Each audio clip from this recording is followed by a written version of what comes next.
I'm Ashton Addison from EventChain for Investment Pitch Media and the Crypto Coin Show. And today on Blockchain Interviews, we have Ben Lakoff, the co-founder of Charged Particles. Ben, welcome to the show, and thank you so much for taking the time to be here today. Hey, Ashton, thanks for having me on. Looking forward to it.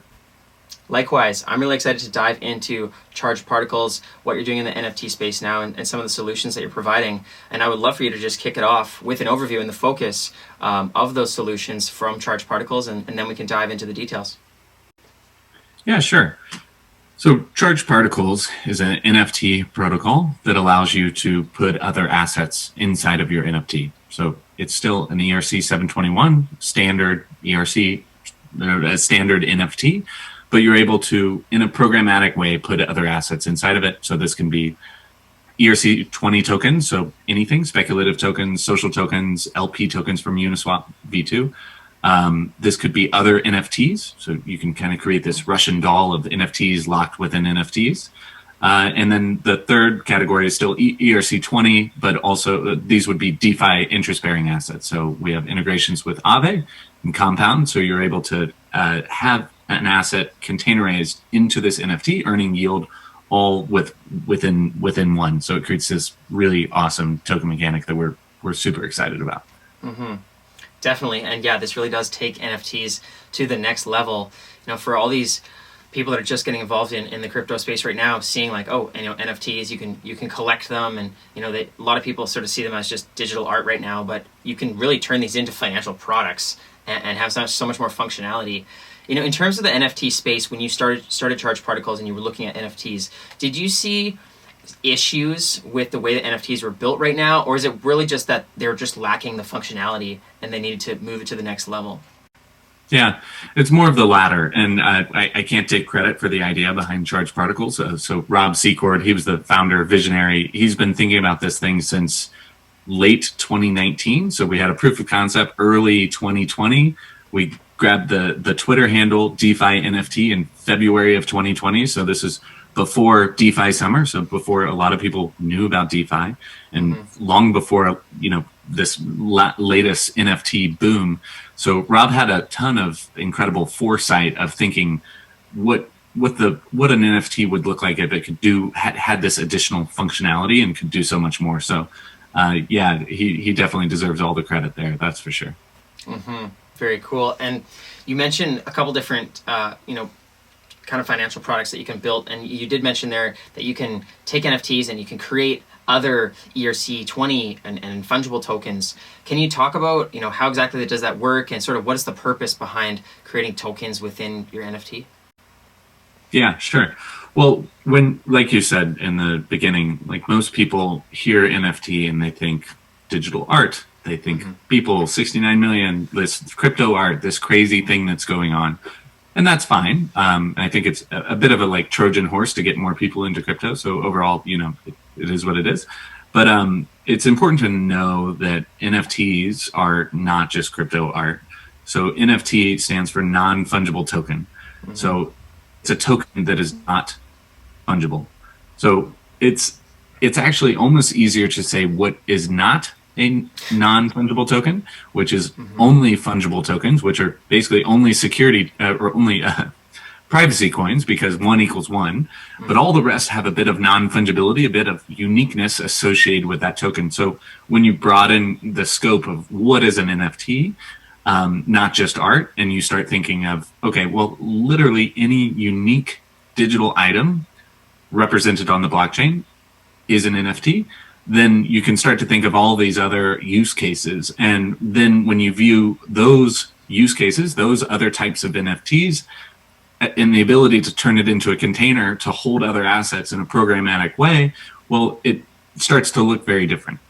So, I mean, some like small steps out from where we are with our DApp is the idea of an NFT being essentially a piggy bank that you put assets in, and as it's earning interest, the image is changing slightly over time, and that amount could be time locked. So it could be like a forced hold for your kids until they hit 18, or until the interest accumulates a certain amount of assets in there overall. So we're an NFT protocol. We're NFT agnostic, any sort of NFT.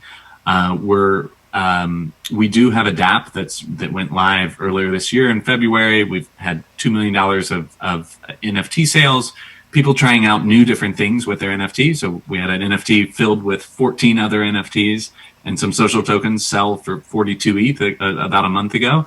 So people are experimenting and trying, but I think the real billion-dollar use case kind of hidden within this protocol and this tech is something much more financial.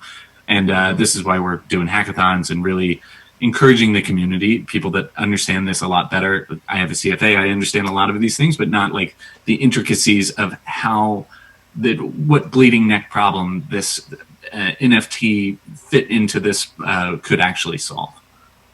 Totally. And, it's so exciting when you mention that NFTs could be like a bank account. Some people don't actually think about these things, but back in 2018, when people were starting to talk about security tokens and tokenizing and micro investing, there was the discussion around micro investing in real estate or owning, the stock market or your house or your car as, a token or, a divisible token. And I think really that it was what is now becoming NFTs. And now you mentioned like a bank account as well. It can really be, as you said, it's like what isn't and what can't an NFT be.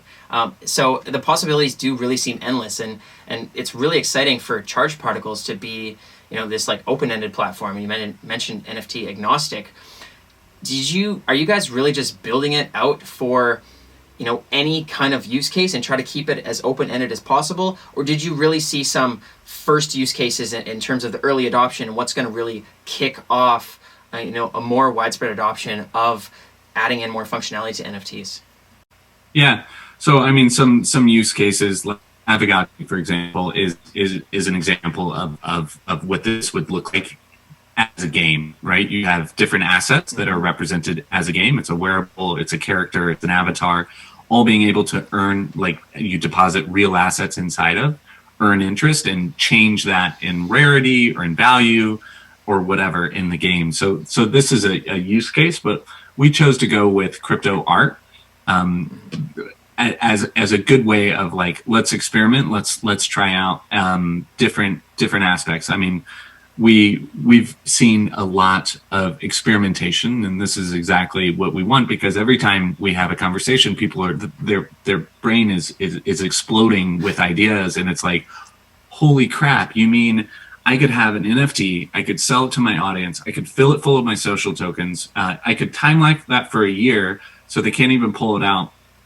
I could put interest-bearing assets in there, and then the accumulated interest would give them different rights within my ecosystem. So it's like, the way that this would look is like, my fan has an NFT, so I know that they're a supporter. My fan has an NFT with this much interest in it. That means that they've held it for a while. So they jump a different tier of support, and it gives you this proof of length of support that was previously kind of impossible. Definitely, and that's super cool, and it's really just being able to quantify and show and prove your ownership to something, or your dedication to something, or just any kind of tiered system, and really having it on the blockchain will take it to the next level. And you did mention there you already had some sales through the NFTs. Can you talk about that and going into that as the go-to-market strategy? Did you see the path that you took was the right one in terms of the early adoption of the platform and making it have a strong kickoff? Yeah, sure. So I mean, we launched perhaps a little late to take advantage truly of like the NFT boom. So we launched in February, but to date it's over $2 million in sales. But it is what it is. Those kind of banner numbers. The more interesting thing is all the different types of experimentation. So people selling an NFT that has another NFT that's time locked inside of it, that has a portion of the interest that's generated by that NFT going to a charity, that has social tokens and other tokens, and all of these things as like a big bundle of items. But this is just the first iteration. I mean, everything you're putting into this basket, you can do in a very programmatic, configurable way. So you think about somebody buying an NFT and it's got something else locked inside of it, some other asset that then could be unlocked in a certain period of time. that unlock could discharge it to another wallet, for instance. So I mean, you could have interest-bearing assets in there earning yield, and you still own that principal, and the interest could go to a third party or something. So there's a lot of really fascinating use cases that we're just scratching the surface within art. And the fact that we're NFT agnostic and we're working on all these other integrations, like the use of charged particles protocol is could be really, really fascinating. Definitely. And I wanted to ask you about the protocol. Is, with the launch of charged particles protocol, is this like its own, separate from Ethereum or interoperable with Ethereum? How exactly does that work? And, briefly touch on the technology that underlies making all this NFT magic possible. Yeah, sure.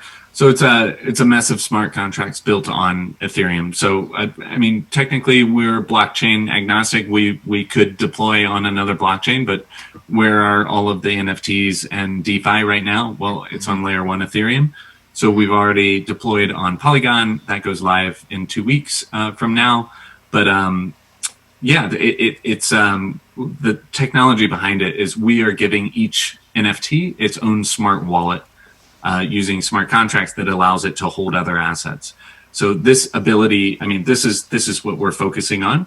So being able to take our protocol and plug it into other dApps, other protocols even, and have this ability to charge or energize assets within their ecosystem is what we're working on. Mm-hmm.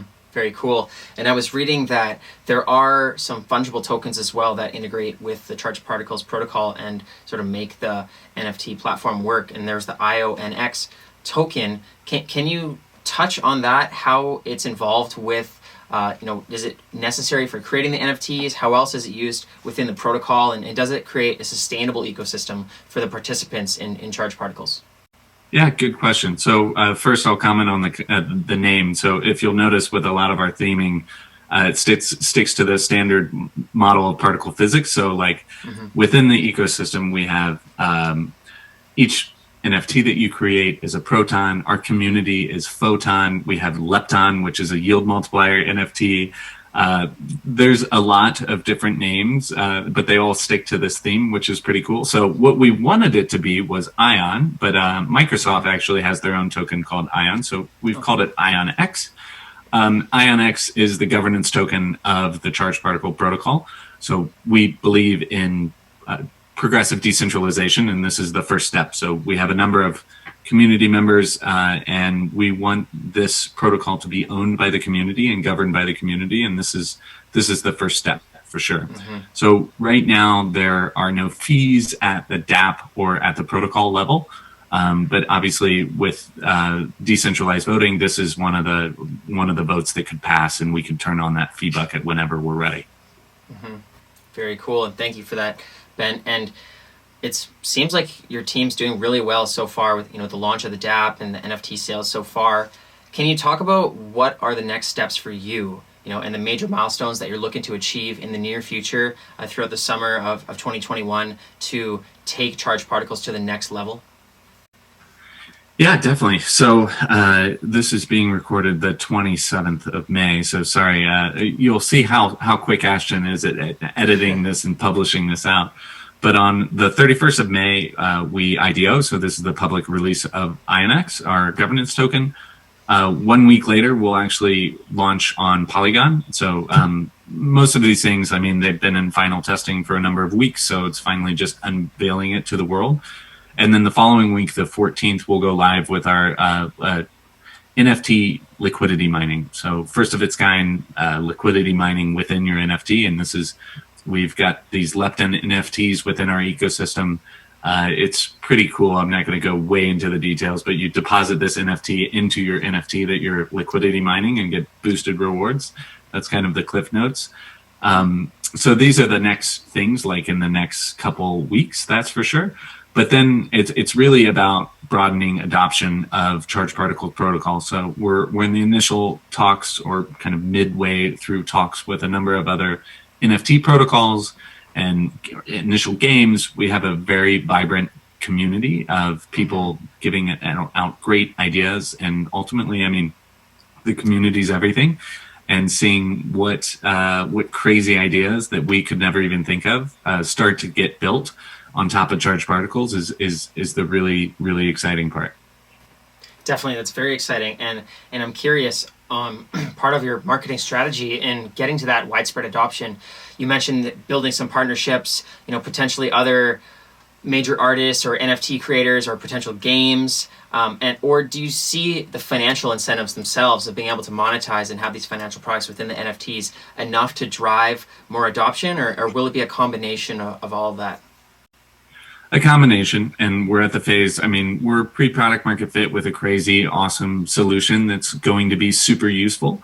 So partnering with the right people and building the right products is really, well, that's the name of the game, I suppose. Mm-hmm. So we're moving on all these things. I think with charged particles, we're pretty uniquely positioned that yes, we have a minting station in a marketplace, but we don't aspire to be this, number one minting station and marketplace out there. But at a protocol layer, we can integrate into these minting station and marketplaces. There's a ton of them. Mm-hmm. It's essentially a red ocean. But like a first easy integration is that any NFTs created on those platforms can be energized or charged up. You can put assets on them, into them on our platform. So mm-hmm.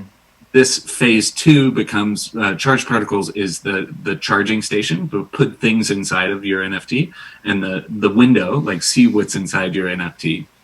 So that's kind of the next step, and that's very easy, and that's what's happening in the next month. Then the next, very easy, right? I'm using these words very, very carefully, obviously not. And then the next step is a deeper integration with these NFT platforms. So when you're creating an NFT on a place like Rarible or OpenSea, you can mint it, and then you can deposit assets directly into your NFT, all within their UI, their UX. So that's a little bit longer term. We're already talking to a number of people. We've started to announce a few of them. But these are longer term commitments, teams that we feel aligned with, like what they're working on, and really want to give them this unique ability for their users to leverage charged particle protocol when they're creating their NFTs and differentiate from the long tail of NFT creators, and differentiate their platform from the red ocean of other NFT marketplaces. Definitely, and there's a lot of potential paths to go down because there's just so many use cases for charged particles. So I'm really excited to see how it builds out and moves into fruition.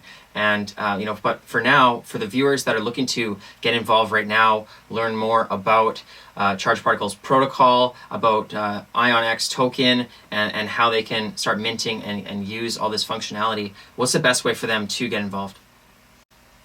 Yeah, sure. So probably our Twitter is the easiest way to direct people. So our Twitter handle, and if you could throw this in the video notes, that'd be super helpful, is DeFi NFT. So easy to remember. And our website is charged.fi. So also very short.